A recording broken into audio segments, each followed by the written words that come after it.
All of this as U.S.-China trade talks are picking up today in Washington. Joining me right now is California Congressman, the House Minority Leader, Kevin McCarthy. Leader McCarthy, it's always a pleasure. Well, thank you. Thanks for coming to Washington. Yeah, thanks so much. I'm happy to see you again. USMCA, what are the chances that she brings it to the floor, Nancy Pelosi? I would say today it's 60-40 because it's all up to her. If it came to the floor, it would pass. But what I believe when I say her is Speaker Nancy Pelosi. She has all the power to bring the bill up. But what we're talking about is negotiations with China. Just a month ago, China's no longer our top trader. Mexico's our #1. Canada's #2. If USMCA would pass, and Mexico passed it months ago, we're about almost a year since all the three leaders signed the agreement. Canada's waiting on us. If we pass that prior to getting into the negotiations with China, we're only stronger. Think about it. Our top two traders getting an agreement with them, it makes us stronger in negotiations with China. So thinking of the Speaker, Nancy Pelosi, she should bring this up to make America stronger. I just want to point out that we have called Speaker Pelosi, as well as several other Democratic lawmakers, to join us to talk about USMCA, and that includes Nancy Pelosi, Chuck Schumer, Congressman Clyburn, Hoyer, Durbin, Sanders, Cummings, Baldwin, as well as Tom Perez, the head of the Democratic Party. None of them would agree to join us this morning. We wanted to do an entire show focused just on USMCA to get their side of the story in terms of why it's not being brought to the floor. They declined. They want changes. Debbie Dingell was sitting in that seat just a few minutes ago, and she said, look, there's not an enforcement that I'm believing in that actually will ensure that U.S. workers are going to make more than $1.50 an hour. She wants to make sure that's in there. Look, the president makes the protection for America workers inside this agreement. You have NAFTA today. What the president saw with NAFTA was jobs were leaving America. Jobs will actually come back to America. This is modernizing NAFTA and giving better protections to American workers. The one thing I will tell you, I've been in meetings where the Prime Minister of Canada is sitting there, Trudeau. They raise these same issues. Trudeau will tell you, I raised it too. We got the agreement inside USMCA. So I don't know why we're holding. We should have done this prior to the departure in summer. The real critical time is now, because if we're having negotiations with China, if China's going to have their 70th anniversary, then see the president in November, this is the moment in time we should be stronger in those negotiations. Secretary Perdue said, look, if we can't get this done, it's anybody's guess if we can get anything else done in terms of other trade deals. I don't think if this does not get done by Thanksgiving, it won't get done.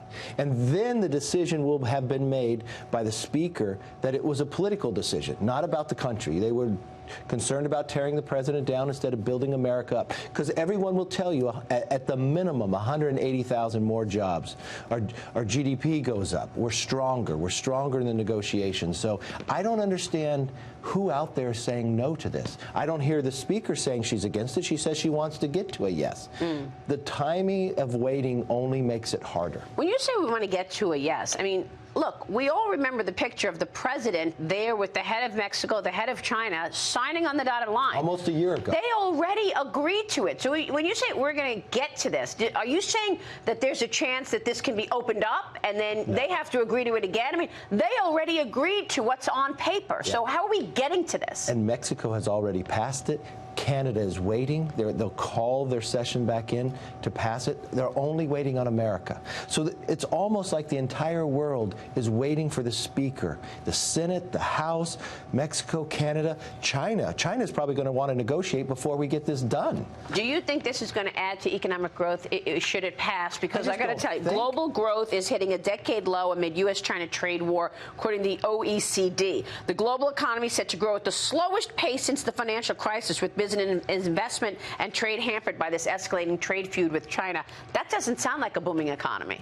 It is a booming economy. There are more jobs being offered today than people actually looking for jobs. You want a little boost in the economy? past USMCA because the uncertainty is sitting back, the investment of going, and every economist will tell you you'll get more jobs and America will be stronger. I want to ask you about our cities, because I know this is important to you as well. I mean, you've got New York, where Rikers Island is about to close. There's going to be an enormous number of inmates being let out. Crime is increasing in New York. In San Francisco, there's actually a digital poop map. In L.A., there is homelessness. And you mentioned to me the other day about medieval diseases coming back in Los Angeles. Well, Typhus that you have not seen in years. It moves by infected fleas and rats. Now the rats have come back so far in Los Angeles. You know what happened? City workers have contacted typhus. It's horrendous. And this Why? Democratic policy. Prop 47, Prop 57. They decriminalized heroin, cocaine, and others. They released people from prison with no training or going anywhere else. So they've gone onto our streets. Then you had the Ninth Circuit Court of Appeals say you can't remove somebody and give them help unless you have a bed for them. Then they go through and say you can't even remove them. You got to give them a 3-day notice just because they set up a tent somewhere. Wow. Oh my God. This is the Democratic policies coming to roost in California. And what's even worse in California, they made it so unaffordable. They made it so expensive to live that it's causing it as well. These are drugs, mental illness, and they're not getting the help they need. And you know what the governor of California is saying? I'll give free health care to anyone who's illegal wanting to come to America. I got to move on to a few other things because I want to get your take on the Mideast tension. Secretary of State Mike Pompeo calling the Saudi oil attack an act of war as signs point to Iran being responsible. The president announced that the U.S. will increase sanctions on Iran, saying that he has many options. What are these options, Congressman? Well, the president, at any given time like this, he will look at economic options, military options.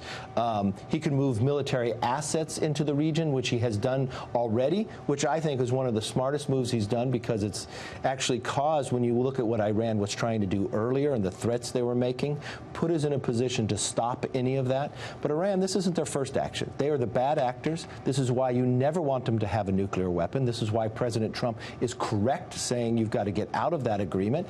And this is why the rest of the world should join with us and put the pressure on Iran to come back to the table. Do you feel like we do have allies, the rest of the world, against Iran? Yeah, but I feel our European allies are being weak in this. They're still doing business with Iran. Yeah, I would not do business with Iran anymore. They fund the terrorists around the world based upon the money we provided them in that last agreement, which was a mistake by all means. We never got to vote on it. It was not a treaty. And that agreement allows them to have a nuclear weapon at the end of the agreement in 10 years. All right, a couple more issues I got to get to. I want to ask you about technology, Mark Zuckerberg in town, but also investigate the investigators. Inspector General Michael Horowitz telling a congressional panel yesterday he's willing to look into, quote, irregularities from former FBI Director Jim Comey. He also said that he did refer Comey for criminal prosecution, but the DOJ turned it down. Are we going to see accountability for what now most people understand took place in 2016, that they tried to frame then candidate Donald Trump and then President Donald Trump? What I see coming out of the Attorney General, yes, he's being very fair, walking it through. What I'm not seeing in the Judiciary Committee by Chairman Nadler is no. In a normal Congress, after an Inspector General gives a report about the DOJ, you would call them in as members of Congress on both sides of the aisle, go through that investigation, ask them what they found. But Nadler will not bring that forward. Nadler's not talking about that. He's not working anything on the border. He's not working on tech. All he's doing is having this imaginary impeachment, which the own speaker he's fighting with. Are you going to see legislation about the border? I mean, I know Mexico and Guatemala has helped the U.S. and the numbers are down. But is Congress going to do anything about the loopholes that remain around immigration and the border? We have bills introduced, but again, it comes through the committee of Chairman Nadler. And the only thing he said he wanted to mainly do to become chairman is impeachment. And that's all he's focused on. He's not doing the work that the American public asked him to do. You're making a lot of comments about the Democrats. Are you going to be able to get the House majority back in 2020? Oh, yes.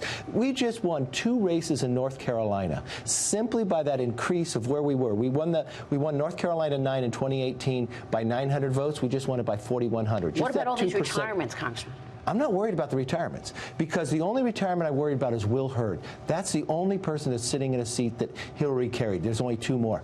These other retirements are Republican seats. You know what it is? It's about a revolution. There's new faces. You look at Wesley Hunt in Houston. graduate of West Point, flew Apaches for 10 years and running.